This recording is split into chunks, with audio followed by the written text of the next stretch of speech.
Right. Still good.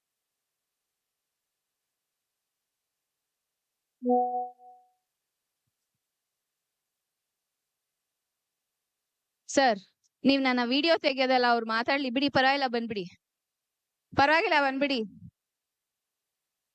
Thank you. ಎಲ್ಲರಿಗೂ very good morning. ಎಲ್ಲರಿಗೂ ನಮಸ್ಕಾರ. ವೇದಿಕೆ ಮೇಲೆ ಕೂತಿರೋ ಎಲ್ಲ ಗಣ್ಯರಿಗೂ ನನ್ನ ಧನ್ಯವಾದಗಳು, ನಂಗೆ ಈ ಆಪರ್ಚುನಿಟಿ ಕೊಟ್ಟಿರೋದಕ್ಕೆ. ನಮ್ ಚಿಕ್ಕಪ್ಪ ಹೇಳಿದ್ರು, ನೀನ್ ಇವತ್ ಇನಾಗ್ರೇಷನ್ ಸ್ಪೀಚ್ ಮಾಡ್ಬೇಕು ಮಗಳೇ ಅಂತ ನಮ್ ಕನಕೋತ್ಸವದಲ್ಲಿ. ನಾನು ಯೋಚನೆ ಮಾಡ್ಕೊಂಡ್ ಬಂದೆ, ಏನ್ ಮಾತಾಡ್ಲಿ ನಾನು ಇವತ್ತು ನಿಮ್ಮೆಲ್ಲರ್ ನೋಡಿ ಅಂತ. ನಿಮ್ಮೆಲ್ಲರಿಗೂ ನನ್ನ ಗುರ್ತಿದ್ಯಾ? ಇದ್ಯಾ? ಇಷ್ಟ ದಿವಸ ರೀಲ್ ಅಲ್ಲಿ ನೋಡ್ತಿದ್ರಿ, ಇವತ್ ನಿಜವಾಗ್ಲೂ ರೀಲು ರಿಯಾಲಿಟಿನೋ ಒಂದೇನಾ ಅಂತ ಯೋಚನೆ ಮಾಡಕ್ ಇವತ್ ಕೂತಿದೀರಾ ಅನ್ಸುತ್ತೆ. ಇವತ್ತು ಒಂದ್ ತುಂಬಾ ಒಳ್ಳೆ ಕಾರ್ಯಕ್ರಮ ನಡೀತಾ ಇದೆ, ಪ್ರತಿಭಾ ಪುರಸ್ಕಾರ. ಏಂತಕ್ ನಾವ್ ಈ ಪ್ರತಿಭಾ ಪುರಸ್ಕಾರ ಮಾಡ್ತೀರಾ ಅಂತ ನಾನು ನಮ್ ಚಿಕ್ಕಪ್ಪನ್ ಕೇಳ್ದಾಗ, ಒಂದು ಪ್ರತಿಭೆಯನ್ನು ಗುರುತಿಸಕ್ ಮಾತ್ರ ಅಲ್ಲ, ಅವ್ರಿಗೊಂದು ಆತ್ಮವಿಶ್ವಾಸ ತುಂಬ್ಸಕ್ಕೋಸ್ಕರ ನಾನು ಈ ಕಾರ್ಯಕ್ರಮ ಮಾಡ್ತೀನಿ ಅಂತ ನನ್ಗೆ ಹೇಳ್ಕೊಂಡ್ ಬಂದ್ರು. ಸೊ ಇವತ್ತು ಈ ಕಾರ್ಯಕ್ರಮದಲ್ಲಿ ಬರೀ ನಿಮ್ ಪ್ರತಿಭೆನ ಗುರುತಿಸಕ್ಕೆ, ನಿಮ್ಗೊಂದ್ ಸರ್ಟಿಫಿಕೇಟ್ ಕೊಡಕ್ಕೆ, ನಿಮ್ ಮಾರ್ಕ್ಸ್ ನ ಒಂದ್ ಹೇಳಕ್ಕೆ ನಾವ್ ಇವತ್ತು ಈ ಕಾರ್ಯಕ್ರಮ ಮಾಡ್ತಾ ಇಲ್ಲ. ನಿಮ್ಗೂ ಒಂದ್ ಆತ್ಮವಿಶ್ವಾಸ ತುಂಬಕ್ಕೆ, ನೀವು ಈ ವಯಸ್ಸಲ್ಲಿ ಇಂತ ಒಳ್ಳೆ ಸ್ಟೇಜ್ ನ ಹತ್ತೀರಾ. ಆ ಹತ್ತಿ ಒಬ್ರು ಗಣ್ಯಾತಿರದಿಂದ ನೀವು ಒಂದ್ ಪ್ರಶಸ್ತಿನ ತಗೋತೀರಾ. ಅದು ಇವತ್ತಿನ ನಿಮ್ಮ ಜೀವನದ ಹಾದಿಯ ಮುಖ್ಯ ಇಂಪಾರ್ಟೆಂಟ್ ಡೇಟ್ ಆಗ್ಬೇಕು ಅನ್ನಕ್ಕೋಸ್ಕರ ನಾವ್ ಈ ಪ್ರೋಗ್ರಾಮ್ ಮಾಡ್ತಾ ಇದೀವಿ. ನಿಮ್ಗೆಲ್ಲರಿಗೂ ಈ ಹೆಮ್ಮೆ ಇರ್ಲಿ. ನಾನು ಮಕ್ಳಿಗಿಂತ ಮಾತಾಡಕ್ಕಿಂತ ಮುಂಚೆ ಫಸ್ಟ್ ನಿಮ್ ತಂದೆ ತಾಯಿ ಜೊತೆ ಮಾತಾಡ್ಬೇಕು. ಯಾಕೆ ಅಂದ್ರೆ ಇವತ್ತು ನೀವ್ ಇಲ್ಲಿ ಕುತ್ಕೊಳ್ಳೋ ಕಾರಣ ಅವತ್ ಅವ್ರು ಪಟ್ಟಿರೋ ಕಣ್ಸು, ಅವ್ರು ಪಟ್ಟಿರೋ ಸ್ಯಾಕ್ರಿಫೈಸು.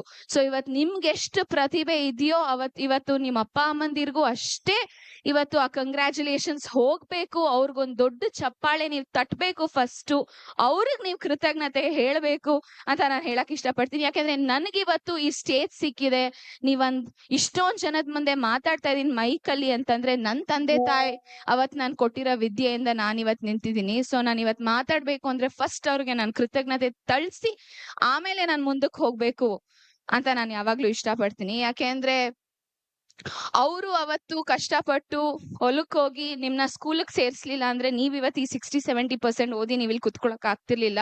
ಯಾವಾಗ್ಲೂ ಹೇಳ್ತಾರೆ ಮಾತೃದೇವೋಭವ ಪಿತೃದೇವೋಭವ ಅಂತ. ಅಮ್ಮ ಫಸ್ಟ್, ಅಪ್ಪ ನೆಕ್ಸ್ಟ್ ಅಂತ. ಸೊ ಫಸ್ಟ್ ನೀವ್ ಇವತ್ ಮನೆಗ್ ಹೋಗ್ಬಿಟ್ಟು ನೀವ್ ಯಾರನ್ನ ಕೇಳ್ಕೊಂತಿರೋ ಇಲ್ವೋ ನಿಮ್ಮ ಅಮ್ಮಂಗೆ ಕಂಗ್ರ್ಯಾಚುಲೇಷನ್ಸ್ ಹೇಳಿ, ಆಮೇಲೆ ನಿಮ್ಮ ಅಪ್ಪಂಗ್ ಕಂಗ್ರ್ಯಾಚುಲೇಷನ್ಸ್ ಹೇಳಿ ಅಂಡ್ ಅವ್ರಿಗೆ ಹೇಳಿ ನಿಮ್ಮಿಂದ ನಾನು ಇವತ್ ನಿಂತಿದ್ದೀನಿ ಅಂತ.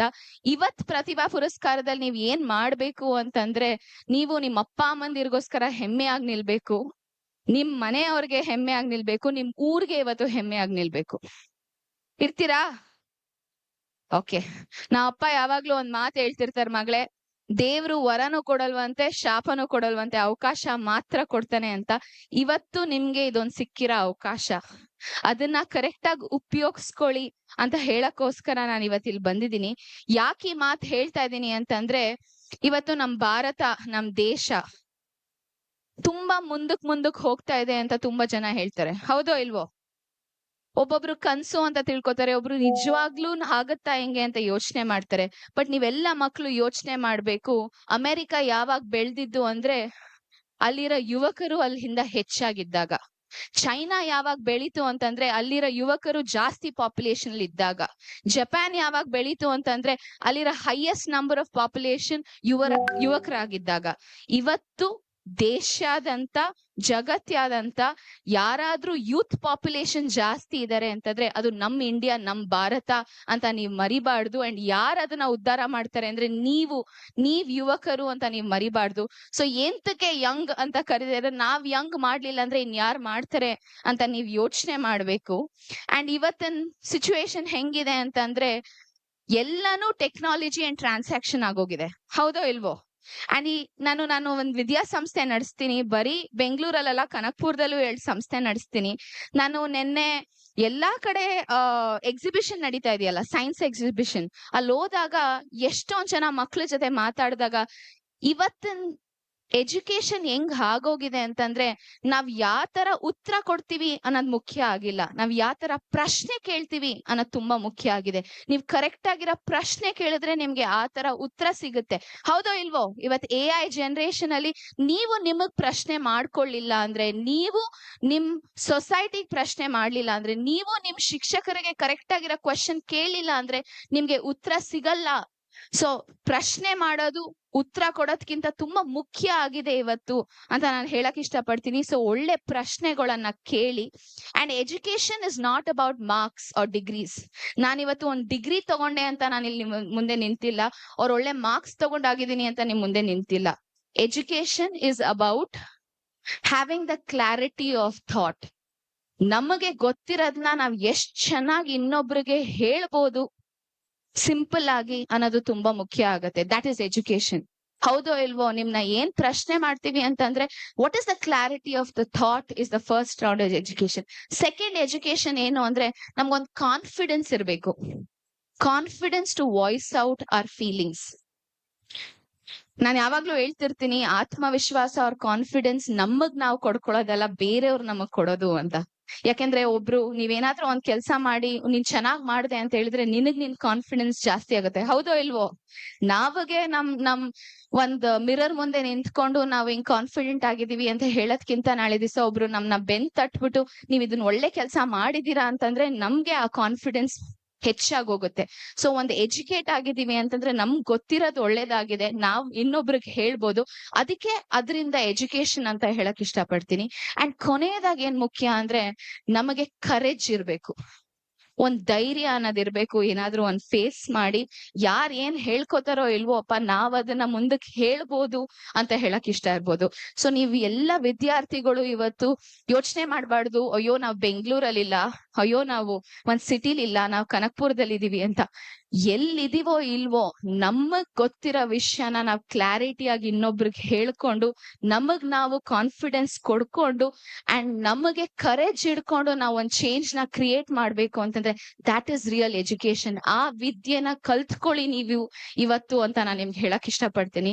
ಯಾಕೆಂದ್ರೆ ವಿದ್ಯೆ ಇದ್ರೇನೆ ವಿನಯ ಬೆಳೆಯೋದು, ವಿನಯ ಇದ್ರೇನೆ ಒಂದ್ ಯೋಗ್ಯತೆ ಬೆಳೆಯೋದು, ಒಂದ್ ಯೋಗ್ಯತೆ ಇದ್ರೆ ಮಾತ್ರ ನಮ್ಗೆ ಅವಕಾಶ ಸಿಗೋದು. ಸೊ ನಮಗ್ ನಾವ್ ಆ ಯೋಗ್ಯತೆನ ತರ್ಕೊ ಬರ್ಬೇಕು, ಆ ವಿನಯನ ಇಡ್ಕೋಬೇಕು. ವಿದ್ಯಾ ಅಂದ್ರೆ ಬರೀ ಒಂದ್ ವಿಷಯನ ತಿಳ್ಕೊಳ್ಳೋದಲ್ಲ, ಆ ವಿಷಯನ ನಾವ್ ತಿಳ್ಕೊಂಡು ಹೆಂಗ್ ಅದನ್ನ ಉಪಯೋಗಿಸ್ತೀವಿ ಅನ್ನೋದು ತುಂಬಾ ಮುಖ್ಯವಾಗುತ್ತೆ. ನಾವೆಲ್ಲರೂ ಕಲಿತೀವಿ ಟೊಮೆಟೊ ಇಸ್ ಅ ಫ್ರೂಟ್ ಅಂತ, ಕಲಿತೀವೋ ಇಲ್ವೋ? ಬಟ್ ಟೊಮೆಟೊನ ಫ್ರೂಟ್ ಸ್ಯಾಲಡ್ ಹಾಕಕ್ಕಾಗತ್ತಾ? ಅದೇ ವಿದ್ಯೆಗೂ ವಿನಯಗೂ ಇರೋ ವ್ಯತ್ಯಾಸ. ನಮ್ಗೆ ಎಷ್ಟೊಂದ್ ಗೊತ್ತಿರ್ಬೋದು, ಬಟ್ ಅದನ್ನ ನಾವ್ ಹೆಂಗ್ ಉಪಯೋಗಿಸ್ಕೋತೀವಿ, ಅದನ್ನ ಹೆಂಗ್ ಇನೋವೇಷನ್ ಮಾಡ್ತೀವಿ ಅನ್ನೋದು ತುಂಬಾ ಮುಖ್ಯ ಆಗತ್ತೆ.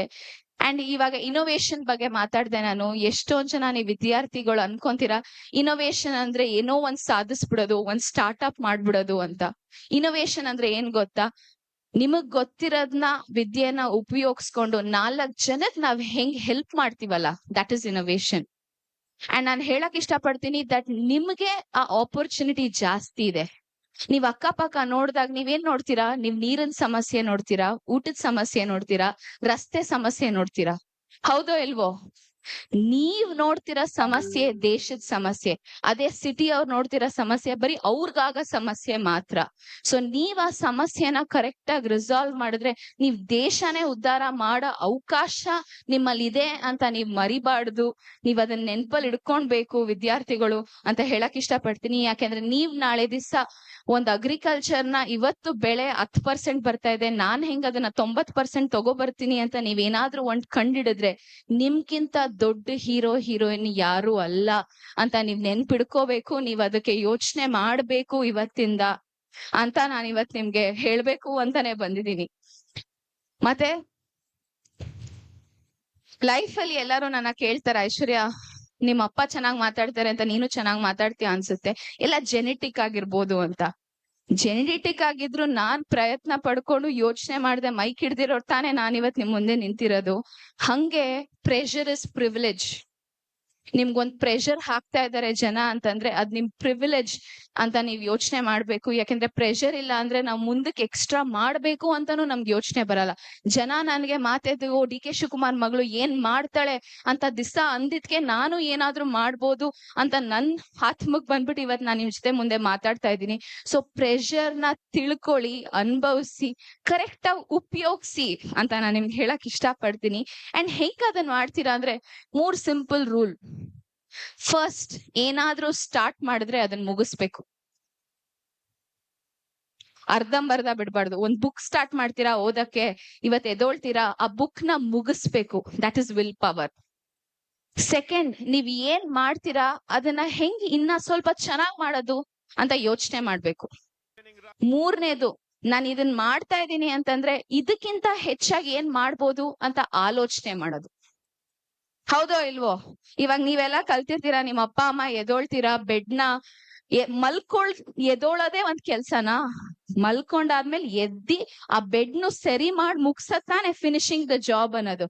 ಅದನ್ನೇ ನಾನ್ ನಿಮ್ಗೆ ಹೇಳ್ತಾ ಇರೋದು, last minute of finishing job ನ ಇಂಪಾರ್ಟೆಂಟ್. ಇವತ್ತು ಎದ್ರಿ ಬೆಡ್ ನ ಮಡ್ಸಿದ್ರಿ, ನಾಳೆ ದಿವಸ ನೀವ್ ಯೋಚನೆ ಮಾಡ್ಬೇಕು ಆ ಬೆಡ್ ನ ಇನ್ನ ಕ್ಲೀನ್ ಆಗಿ ಹೆಂಗ್ ನಾನ್ ಮಡ್ಸ್ಬೋದು. ಯಾರಾದ್ರೂ ಬಂದಾಗ ಓಕೆ ನಾನು ಇವ್ರು ಚೆನ್ನಾಗಿ ಮಡ್ಸಿದ್ದಾರೆ ಅಂತ ಯೋಚನೆ ಮಾಡ್ಬೇಕು. ದಟ್ ಈಸ್ ವೆನ್ ನೀವ್ ಹೇಳೋದು ಸೇಯಿಂಗ್ ದಟ್ ನಾನು ಒಂದ್ ಕೆಲಸ ಮಾಡ್ತಿದ್ದೀನಿ, ಮುಗ್ಸಿಲ್ಲ, ಅದ್ ಮುಗ್ಸದ್ಕಿಂತ ನಾನು ಇನ್ನ ಹೆಂಗ್ ಮಾಡ್ಬೋದು ಅಂತ ಯೋಚನೆ ಮಾಡಿದೆ ಅಂತ.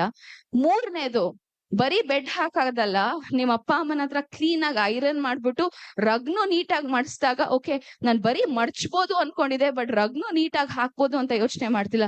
ಅದು ಮೂರನೇದು. ಇದನ್ನೇ ನೀವು ನಿಮ್ ವಿದ್ಯಾಭ್ಯಾಸದಲ್ಲೂ ಯೋಚನೆ ಮಾಡಿ ಅನುಭವಿಸ್ಕೋಬೇಕು ಅಂತ ನಾನು ಇವತ್ ಹೇಳ್ತಾ ಇರೋದು. ಬರೀ ಪಾಠನ ಓದೋದಲ್ಲ, ಓದಾದ್ಮೇಲೆ ಅದನ್ನ ಏನ್ ಮಾಡ್ತೀವಿ ಅನ್ನೋದು ಫಸ್ಟ್ ಮುಖ್ಯ. ಆ ಓದಿರೋ ಪಾಠದಿಂದ ಯಾರಿಗ್ ಏನ್ ಹೇಳ್ಕೊಡ್ತೀವಿ ಅನ್ನೋದ್ ಸೆಕೆಂಡ್ ಮುಖ್ಯ. ಓಕೆ ನಮ್ ಕೈಲಿ ಇಷ್ಟ ಆಯ್ತು, ಇದಕ್ಕಿಂತ ನಾವು ಸ್ವಲ್ಪ 5% ಹೆಂಗ್ ಎಕ್ಸ್ಟ್ರಾ ಮಾಡ್ಬೋದು ಅಂತ ಯೋಚನೆ ಮಾಡ್ತೀವಲ್ಲ, ಅದು ಇನ್ನ ಮುಖ್ಯ. ಇದ್ರಿಂದ ನಿಮ್ಗೆ ಸಕ್ಸಸ್, ವಿಲ್ ಪವರ್ ಸಿಗುತ್ತೆ. ನೀವ್ ಈ ತರ ಆಲೋಚನೆ ಮಾಡ್ಬೇಕು ಅಂತ ನಾನ್ ಹೇಳಕ್ ಇಷ್ಟ ಪಡ್ತೀನಿ ನಿಮ್ಗೆ. ಕೊನೆಯದಾಗಿ, ಇವತ್ತು ಪ್ರತಿಭಾ ಪುರಸ್ಕಾರ ನಡೀತಾ ಇದೆ. ನನ್ನನ್ನ ಮಾತಾಡಕ್ಕೆ ಇವತ್ತು ಡಿ ಕೆ ಶಿವಕುಮಾರ್ ಮತ್ತೆ ಡಿ ಕೆ ಸುರೇಶ್ ಕರ್ಸ್ ನಿಲ್ಸಿದ್ದಾರೆ. ಅಂಡ್ ಹಂಗೆ ಪ್ರದೀಪ್ ಈಶ್ವರ್, ರಮೇಶ್ ಅರವಿಂದ್ ಅವ್ರನ್ನೆಲ್ಲಾನು ಕರ್ಸ್ ಮಾತಾಡ್ತಿದ್ದಾರೆ.